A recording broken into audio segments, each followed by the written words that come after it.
মা বলছে বাড়ি চলে যেতে, ভাবা যায়?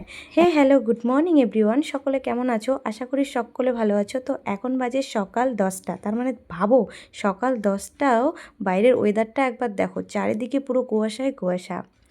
সো কুয়াশা থাকলে কি উঠতে তো হবে, তবু 10টার সময় উঠলাম, ভাবা যায়? তো যাই হোক, দেখো এদিকে আমাদের ছাগল ছানারা কীভাবে তাকাচ্ছিল। ওরা ভাবছে আমি ওদের জন্য খাবার নিয়ে আসছি, আর পেছন থেকে মা ডাকছিল চা ঠান্ডা হয়েছে, চা ঠান্ডা হয়ে চলে আয় চলে আয়। তো কিছু না করে চলে গেলাম চা খেতে। তো চা শুধু কি চা খেলে হবে, চায়ের সঙ্গে তো একটু টা নিতে হবে। তো চায়ের সঙ্গে একটু মুড়ি মাখা নিয়ে নিলাম।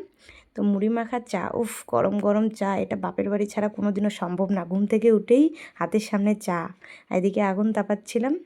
তারপরে দেখো মেয়ে আর আমি একটু খুনসুটি করে নিচ্ছি দুপুর টাইমে পুরো রোদের মধ্যে বসে। তো যাওয়া যাক, এবার দুপুরের লাঞ্চ করা যাক। তো লাঞ্চ করতে করতে তোমাদের সঙ্গে একটু শেয়ার করে নিলাম। তো খেয়ে না আবার প্রচণ্ড ঠান্ডা লাগছিলো, আবার রোদে গেছিলাম। রোদে যেতে না যেতেই মা পেছন থেকে ডাকছে, এই তাড়াতাড়ি আয়, বাড়ি যাবি না? মানে কার মা এরকম হয়, মা বলছে বাড়ি চলে যেতে, ভাবা যায়? অ্যাকচুয়ালি সেটা না গাইস, আমি প্রত্যেকবার বাপের বাড়ি থেকে শ্বশুরবাড়ি যাওয়ার সময় কিছু না কিছু ছেড়ে যাই, যার জন্য মা আমাকে তাড়াহুড়ো করে বলছে এখন থেকে সব কিছু গুছিয়ে নে, না হলে কিছু না কিছু তুই ছেড়ে যাবি। আর যদি যেতেই হয় একটু তাড়াতাড়ি চলে যা, কারণ বাচ্চা নিয়ে সন্ধে করা যাবে না।